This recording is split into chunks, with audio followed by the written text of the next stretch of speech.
Hello and welcome to the Paint It Haint Summer Wind Special. I am your host, Adri Hayes, and today we're going to talk about one of my favorite movies, and it's so fitting because we are coming to the end of Shark Week, so happy Shark Week to those who celebrate. But this movie is my favorite, one of my favorites.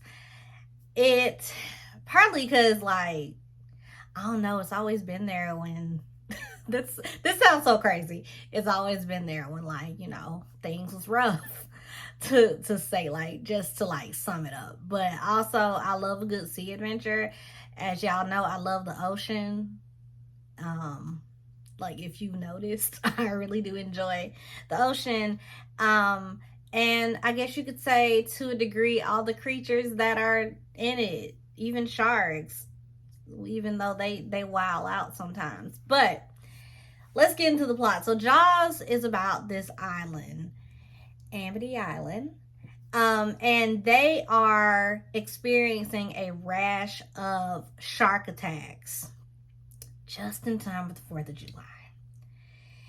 And Lord have mercy, Mr. Chief Brody, who is new to the island, this is his first summer on the island of Amity as chief of police. He is he's trying to be, he's like, okay, there's a shark attack that just popped off. Let's close the beaches. But he is up against the mayor, who is called Mayor Larry Vaughn, and shout out to him not because of his governing, but because that anchor blazer is immaculate blazerception. But he doesn't want the beaches closed because Amity is a summer town and we need summer dollars. That's what he says. He told that man, shark attack, nah, that's okay. But the sick part is, homie is aware that shark attacks are a problem, because he tells them okay, you yell barracuda and they'll be like, oh, what? Barracuda? But if you yell shark, that's it. So now Chief Brody is just like, what the fuck? What have I got myself into? Meanwhile, shark attacks are continuing, and there is one shark attack that really sends people over the edge, and this is the attack of Alex Kintner. Y'all, I know these names like family members because I've been seeing this movie since I was 6. But anyways, so Alex Kintner gets attacked, and was that his mom? For those who've seen this movie, is that supposed to be his mom or adopted mom or grandmother? Either way, when he kicks the bucket, the horrific shark attack bucket, that's it. Because the problem is, everybody who matters was sitting on the beach when the shark attack happened. So I call him Mr. Chief Brody, Mrs. Chief Brody, Ellen, and I think the mayor was out there too, as well as people who own hotels and shops on the island, locals basically, and they're like, oh shit, this is a problem. So like I said, they go in, they do this town hall meeting, and the one lady whom I thought was black, now she just really tanned, she asks, are you going to close the beaches? And Chief Brody is like, yeah. But the mayor, he cuts in. So basically, this movie is just it's that classic man versus nature, I would say, versus man movie. And it had, I don't know, I love the characters because okay, during that scene we get to meet Quint is like a Madonna or a Prince. We don't know that man's name. We just know his name is Quint. He just go by Quint. Don't listen. I think even because he's a veteran of World War II, which will matter in a minute, but he's a veteran and he just has his jacket just like Quint. So Quint comes in, and Quint is is a shark's worst nightmare. He like, F them sharks. I want them sharks dead. I want their whole shark family dead. You know, I'm going to put a shark head in the shark bed so they'll know that Quint was here. Like, he is not about that life. And he tells them like, hey, I'll take this shark out for you. But it's going to cost you. But wait a minute. The way that he enters the picture is insane.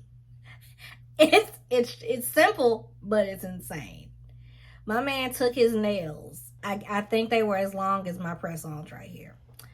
And just drove his fingers down the whiteboard. Lord, it's the 70s.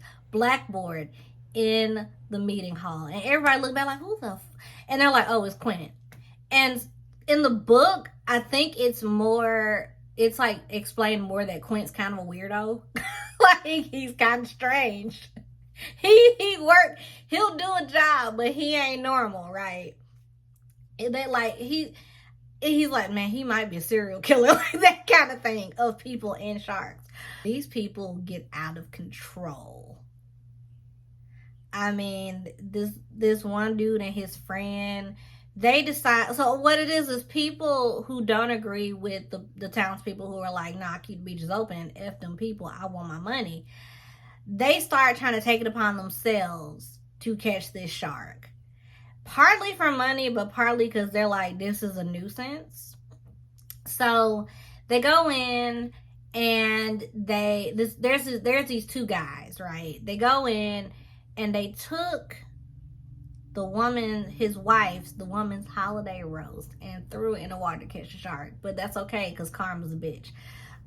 Because that shark gets the shark get what he want, you know, but he also scares the bejesus out of these people. Off of them, they also destroy a dock because the shark takes the dock with him.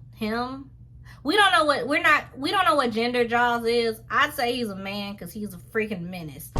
But like I said, people all over the island and the like the East Coast, because this is set in fictional Amity Island, New York. They're starting to like really turn up. So at this point, like I said, everybody's getting desperate. They got a whole scene where it's like and I'm sorry if I disrespect anybody, but every redneck along the eastern seaboard descends upon Amity Island. And they like, we gonna kill the shark. And actually, I can't quite say redneck, because the energy is also very much shit my great-grandfather would have done. Because they had dynamite. They were just throwing it in the water. And I say like shit my great-grandfather would have done, because my great-grandfather used to go to a store where you could buy dynamite. The 70s are wild. So they got people throwing dynamite in the harbor. They got people throwing chum in the harbor. Like, they gonna get this shark. And they're in these, like, tiny boats. Like, my bed is bigger than the boat that these dudes are in. And they're, like, 4 or 5 deep in these little tiny boats. Now, at this point, we also get to meet another character, a role model, if you will, of mine. And that is Hooper. Matt Hooper. Matt Hooper he's sarcastic, he's young, you know what, he's very much of a millennial. A lot of his humor, and maybe this is just, it speaks to like young people like between their like late, or I would say 20s to 30s. It speaks to the humor that we have, because he comes in and he is sarcastic as hell. Like, and he don't play. He is literally, as they say now, standing on business. He gets to Amity and he's asking like, hey, where can I stay? And this dude was like, you walk straight ahead. And I don't like when people are sarcastic like that for no reason, but he comes with it. He's like, "Oh, well, you all gonna die." Like he's like just middle fingers all day. Like he comes in middle fingers ablazing. So Matt Hooper is the shark in not enthusiast because he has a degree. He is they say when I googled it they're like ichthyologists, but I think that people who study sharks are within their own like subset of ichthyology, which is the study of fish. So, like I said, he comes aboard and he's looking for Mr. Chief Brody. He finds him and he's like, "Hey, let me see the girl who got murdered." Because what starts off this rash of shark attacks and mental illness is the death of this girl, Chrissy Watkins. So the medical examiner, Mr. Chief Brody, they go over to, the medical examiner's office. And okay, this movie is so old, so I'm gonna just like spoil scenes for you. But they pulled out a Tupperware container for the remains of this girl. Like there's an arm, there's some various sundry other body parts, and that's it. And at this point, Matt Hooper is looking at them like, "What the fuck?" Like he's looking at them like, "Y'all demons, y'all really let this go down." And he goes off. He flambés, and even Chief Brody catching strays. And he like, "Damn, I was just trying to help." But he's like, "No, this is a shark attack. What the like, y'all, this is the word. What is this? What is this?" And he's like, "Y'all got a shark problem. This is some serious stuff." So after Hooper gives everybody within smoking distance the smoke, the saga dang on continues. I mean, let's see. Chief Brody gets bitch slapped by Alex Kentner's mother, sort of rightfully so, because I think she thinks that he was instrumental in keeping the beaches open, which he wasn't. He was actually advocating for keeping the beaches closed, but that really bothers him. Creepy scenes. Okay. This scene, listen, y'all, I'm about to be 37 in like what? 3 weeks? And this scene still sends me. So in preparation for doing this video, I watched the movie, and boy, that scene, anybody who knows this scene, the scene with Ben Gardner, child. And the crazy part is, till this day, I will hold my breath and wait on that scene, because I know, like, it's kind of addicting. Like, it's that kind of scary. You're like, "Oh, I like this," that kind of thing. So the dummies that were throwing dynamite and chum in the harbor, they did catch a shark, but it's the wrong shark. It's a tiger shark. Spoiler alert, Jaws is a great white. Both of them are aggressive, but wrong shark. But to verify this, and I also think for Matt Hooper to use his degree, because he probably like, listen, and he's wealthy, but he's like, "I'm paid all this money. I'm gonna use my degree." I'm thinking in a millennial sense. But him and Chief Brody go to cut open the shark, an autopsy, if you will. And lo and behold, they don't find the little Kentner boy's remains. So they're like, "Holy, we have effed up." They have effed up. So what they do is they go out on the water to find this shark. Because sharks, he said, this shark feeds at night.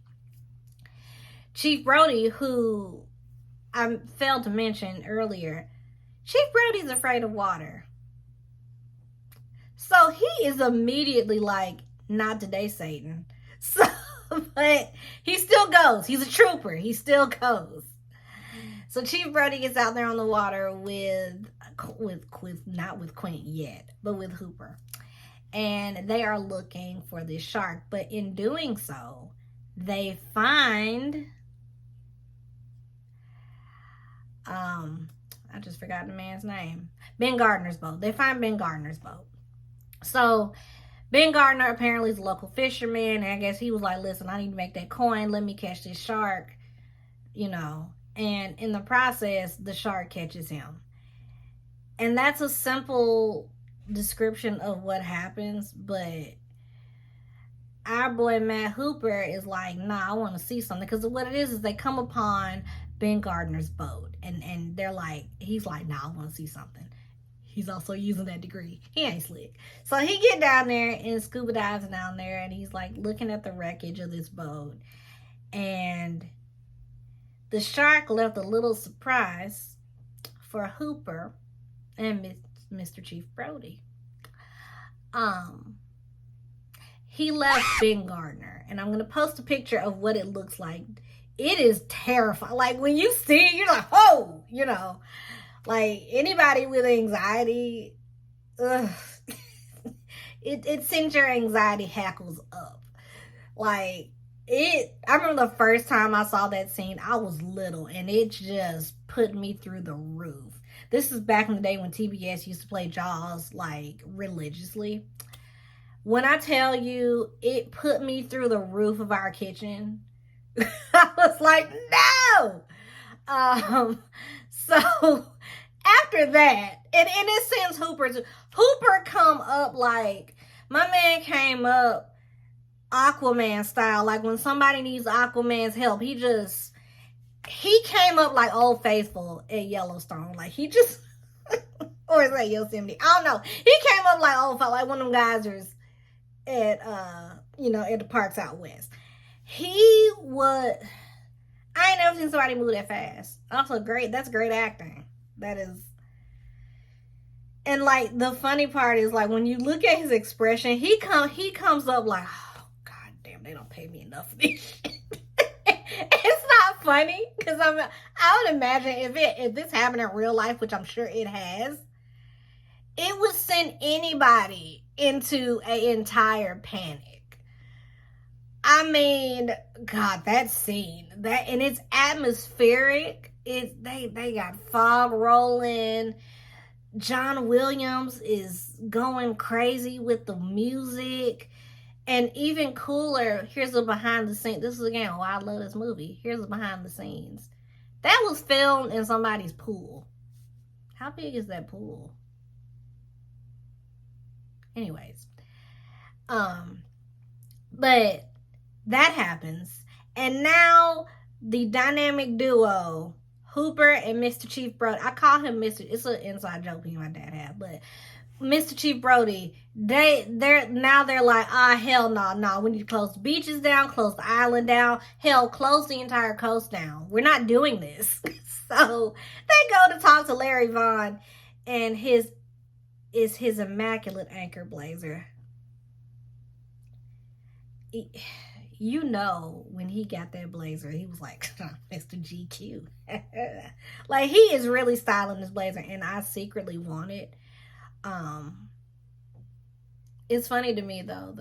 It looks like a pillowcase in a little boy's bedroom that you named him, say, Jonah, and you're like, I want a nautical theme. Like, that's what that blazer is giving. Anyway, so, of course, Mayor Vaughn is like, nah, we gonna keep the beaches open. And then he even said, this gonna be the goddamn best 4th of July you ever seen. And the other two are like, oh my God, like, I have tried, Lord. Like, even Matt Hooper takes a crack at him. He hits him with science. He's like, all this thing does is eat, swim, and create little sharks. It don't care. It don't have a mind of it has a mind of its own, but it don't care about your 4th of July, your family. It don't care. It don't care. Like, it's going to eat you. It's going to kill your people. You're crazy. Of course, Mayor don't listen. Typical politician. Not listening, all he sees is the coin. And of course, Jaws / Karma. We need to call this movie Karma. Karma strikes again. And this time, it takes out the shark. Takes out this one guy and in the red boat. He has a red boat. And what I remember from that scene, I can just see it in my mind's eye, is that leg just falling slowly into the water. Gross. The prosthetics are crazy on this movie. But at that point, that's when our boy Mr. Chief Brody is like, hell no. Like, this got to stop. Like, this, it didn't happen on July 4th. This is, let's cut it out. Plus, it affected his son. His son actually passed out because he witnessed a shark attack, which is fair enough. And by that point, Larry Vaughn is now on board. The mayor is now on board because his kids were on the beach. His cats were on the beach. Oh my God. My kids were there, Martin. My cats. Now he's mad. Or not even mad. Now he's just like, all right, it's time to turn up. So they go ahead and they hire Quint and Chief Brody, who wants to see that shark dead. He goes along with Matt Hooper. So now we got the three. We got a triple. We got the golden trio. Hooper, Quint, and Brody. And this is when the movie really takes off. This is when it becomes a like straight up Moby Dick-esque Treasure Island sea adventure. This is also when I, as a child, learned that I like sea shanties. So Quint's favorite sea shanty is Spanish Ladies, and he kills it every time. You know what? Robert Shaw deserved an Emmy for that. Not an Emmy, a Grammy.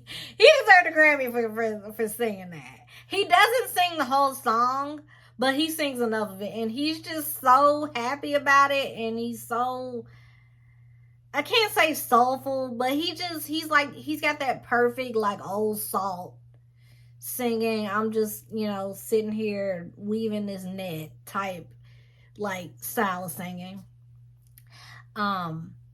So we also established that right off the bat, he does not like Matt Hooper. Although he needs him. Again, Quint, what it is Quint is like, he likes to do things himself. And I don't think he likes educated people. I think he thinks that he knows more about the shark than Hooper does. And they have a little pissing contest, but they're fine. After some convincing, they go out and the boys, they head out to sea. So they go out to sea, and the first few, I'm not sure if it's, I say hours / days, they're just out there. They got poor Chief Brody out there slinging chum, and he is pissed about it because if you don't know, chum is a mixture of like fish, like old rotting fish and whatnot. So it smells terrible.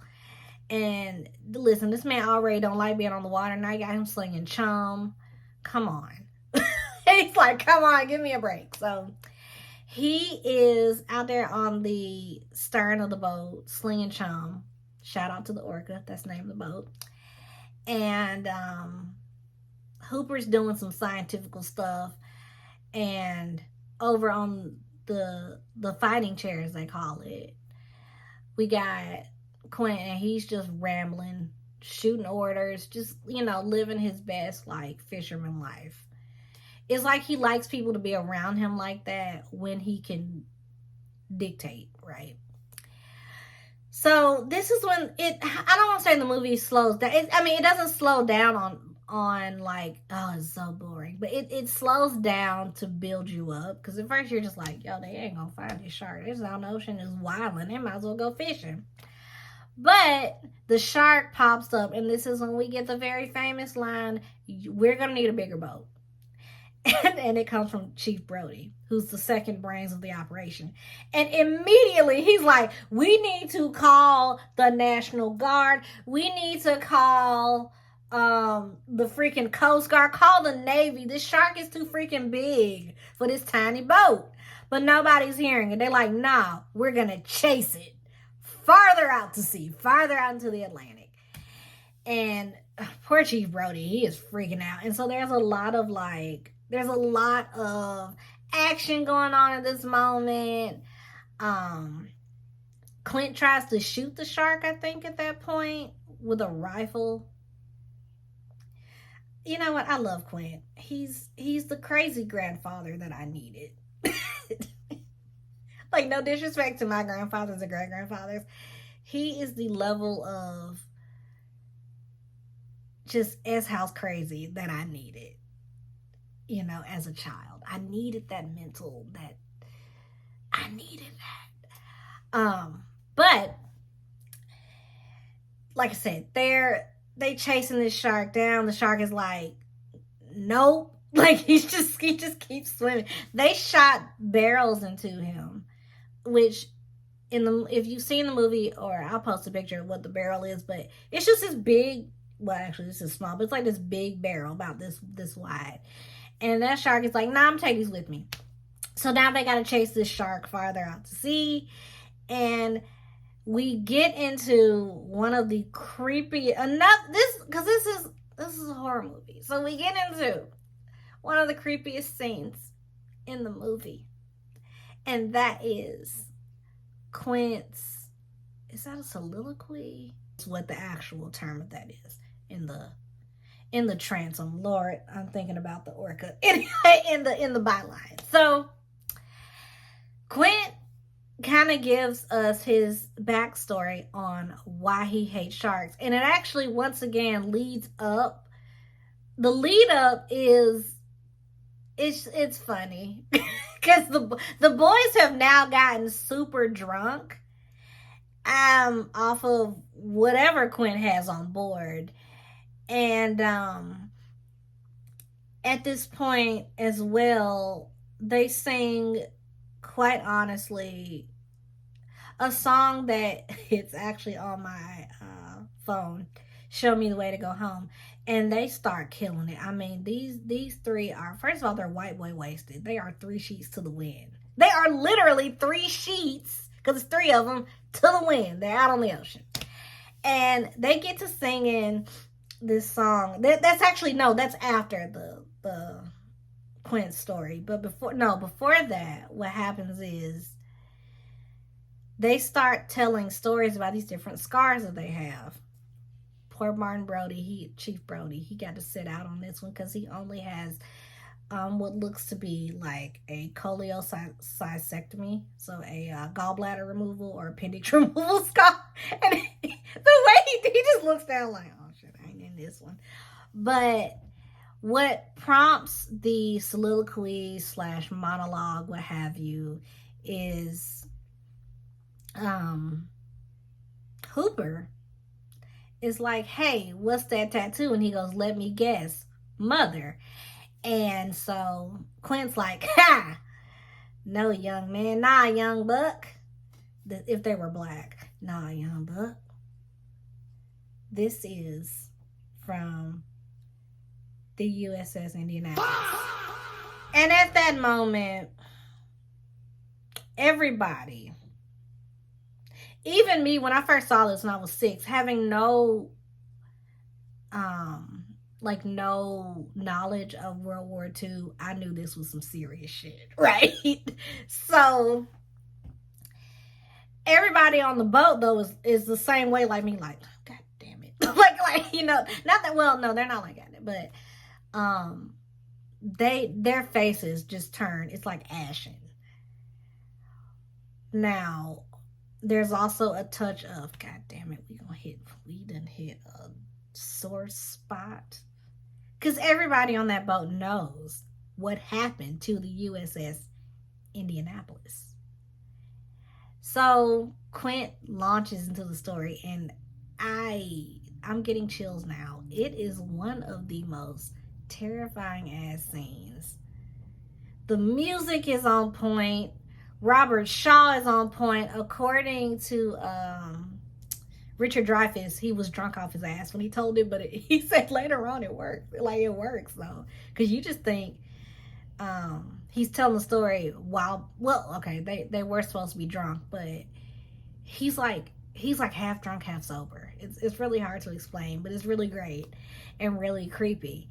And so he's telling this story, and there's this part where Hooper, Richard Dreyfuss, he like side eyes what's the name, like it's like when you're in an uncomfortable situation and you're like, let's go.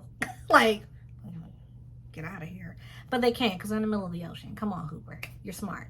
But we find out that Quint was on the USS Indianapolis, and you know, when the 2 torpedoes hit, you know, it blows up the ship and sends all these servicemen into the water. And several of his servicemen, his friends, were killed by sharks. And there's one that he tells about his, I think it's Hubby Robinson is the guy. Well, I don't know these people like they're in my family or that I went to high school with them. But anyways, he tells them, hey, like, yeah, I went to wake him up and he didn't have a bottom head. Hell no, man. What the? I'm not someone that gets queasy, but at that point, if I'm on that boat, I am running to the toilet immediately. I'm like, okay, all right, Quint. All right, Grandpa, that's enough. It is time for bed, sir. But after that, the mood is lightened with Show Me the Way to Go Home, and apparently the shark doesn't like that song because the shark attacks the boat. I mean, really, like the way that they say whales will attack a boat when they're pissed off. Very Orca style. The movie Orca. That's another, it's like a Jaws knockoff, but it's good. It stars Dumbledore. Anyways, so now the boys are back to hunt down this goddamn shark. And they end up going farther out to sea. So when the shark attacked the boat, he sent seawater into the boat and into the engine. And we all know that's not good for an engine. It's not going to work. So now the Orca is on its last leg. It's blowing black smoke, which we all know is not a good sign. And Quint is off his tits crazy at this point. And so, this is also, when I say off his tits crazy, this man goes and takes a bat to his own radio because Mr. Chief Brody, went and called ashore like, hey, we need some backup. Because, remember, he's a police officer. So he's like, I know, no, we ain't doing this. This shark is big as California, and you gonna sit here in this tiny ass boat? I don't think so, Tim. We ain't doing that. So, like I said, Quint loses his marbles, and at this point, too, Hooper is like, nah, we gotta take this shark out. We gotta use science, man. We gotta use the brain. So what he does is he gets, it's like a dart. I have to put down what exactly the chemical is. It's in my like script that I wrote initially for this, but he gets his stuff. He's like, I can kill this shark. I can this shark up, right? I can take him out for you. Let me just get down there in my anti-shark cage, and we can end this right here and right now, right? So he does. So he gets down there, and him and the shark tussle. Meanwhile, topside, our 2 others, Quint and Chief Brody, so our two kings, are up on top side, and they are now fighting a losing battle because the orca is sinking. The orca is sinking. Now, luckily, they are within distance of the shore, thankfully. But the orca's going down. At this point, Quint gets it. He is eaten by the shark. And it is a painful scene to watch. It's nasty. Like, it is gross. So now that he's gone, it's up to Chief Brody. Chief Brody takes it upon himself. He's like, I'm gonna end this bitch. Because, like, he thinks also that Hooper is gone. And Hooper's not gone, spoiler alert. But he takes the gun, and okay, first of all, let me set the scene for you. So the shark is now eating Quint, and in the process, because this shark is a greedy little something, he has a canister of compressed air in his mouth, and that is actually set up earlier in the movie when Chief Brody pulls the wrong line. Hooper tells him, hey, like, that's compressed air, because what it is the compressed air, it fell over, and he was like, if it falls over, it'll blow up, like, you need to chill. But that one of those compressed air canisters is in this shark's mouth, and he's like, okay, bet. So Chief Brody gets the gun, the rifle, points it, and clack clack, pops the shark in the mouth. The shark explodes. And this is just as the boat is beneath the water. Dude pulled this shot from from the mast of the boat, from the little crow's nest area of the boat. He gets him and blows up the shark. To which I was like, y'all might want to hurry up and leave, because other sharks, they smell blood, they don't care. They gonna come in and have them a feast. Now, at this point, I don't know if it's meant to be funny, but to me, it was comical. Hooper comes up from the water, and he's like, what the fuck? Like, he's looking around like, when I left, there was a boat. Like, when I left, there was a boat. Where's the boat? Well, the boat is sank, Quint is dead, and the remaining two swim ashore on a raft made of two of the little barrels that were left on the orca, and that ends the movie. Now, why do I love this movie? I mentioned it a little bit throughout, but I love the score, the music. I love the atmosphere. I love the man versus nature, because, okay, I like to write, but I don't think I could ever write a man versus nature story properly. I don't know. Maybe I should try, but I don't think I can do it. This is a comfort movie. I think it's because I watched it at such a young age. I love the salt. It has a saltiness to it. Like, Amity is not, like, it's nice, but it's not, I don't say it's not clean, but it's like, you can tell it's like rough around the edges. And it was actually filmed on Martha's Vineyard. But the relationships of the people, so like Martin Brody and his wife Ellen, they really love each other. And hell, when I was, well, up until I was 11, I thought them two was actually married, but no, acting. I like the banter that they have between each other. That's one of my favorite scenes, because there are many, but I'll tell you one big favorite scene of mine is, so one of the Brody boys gets a boat for his birthday, and Chief Brody, who is shaken by this shark, is like, nah, get him up out that boat. Like, I need him to know how to, like, be on a boat, like the safety regulations, all that kind of thing. And his wife is like, nah, chill. Like, you see one shark attack and you freaks the hell out. But she in that moment looks down, and there's this book open, and it's open to this part, or this part where it shows a picture of a shark attacking a boat similar to the sun's boat, and she's like, snaps the book closed. She's like, get out, get out, everybody get out. So there's a lot of little scenes like that are like peppered in the movie that are just funny.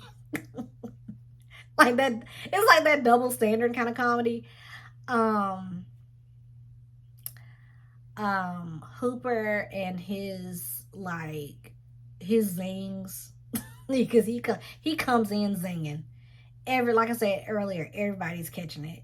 But I don't know, this movie it just has a great creepy atmosphere, very suspenseful atmosphere, and it's one of those horror movies.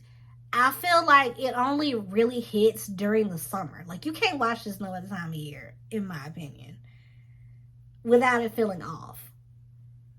Because I actually did try to watch it, like, during October as part of, like, my Halloween watch special. But it just wasn't hitting. Something just wasn't. I don't know. But yeah. That is a lot about Jaws and why it's my favorite movie, but also a little bit of the plot. I hope you'll go and watch it. It's a great movie. The story behind it too also is what makes it so great, because like they was failing at every turn with that movie. And it came out to be this masterpiece. So if you want to hear more Summerween content, I am going to do a movie called Tim next. We're going to talk about that movie. So if you want to see that one, that'll be up. I'm going to do it next month because this schedule is full. But if you want to hear more stuff about like more Summerween stuff, more scary stuff, you can follow me on TikTok at HankBlueRee. You can follow me on my Instagram. I'm trying to post more on there, and for Paint and Hank specifically, and that is at paintithank_21. And I will hope to see you all on the next video. Forgive me for my rambling with the plot. I understand there are probably a lot of people who have not seen this movie. Actually, I had a friend who said it wasn't that great, but she was one of those like super Pan-Africanist people where it's like, I don't see one black person's movie sucks. Also, check out my rings. A wave and a shark. This was from Tybee Island. This one, I think, Wilmington. Also my earrings. Yeah. And this came from Pop Funk. I don't know if they still have it, or they might have got a new version of it. But this is my Amity Island Summer Regatta shirt. And if you look up close, there's a shark in the background in the sun. So, enjoy your day, and thanks for watching. Love y'all. Bye.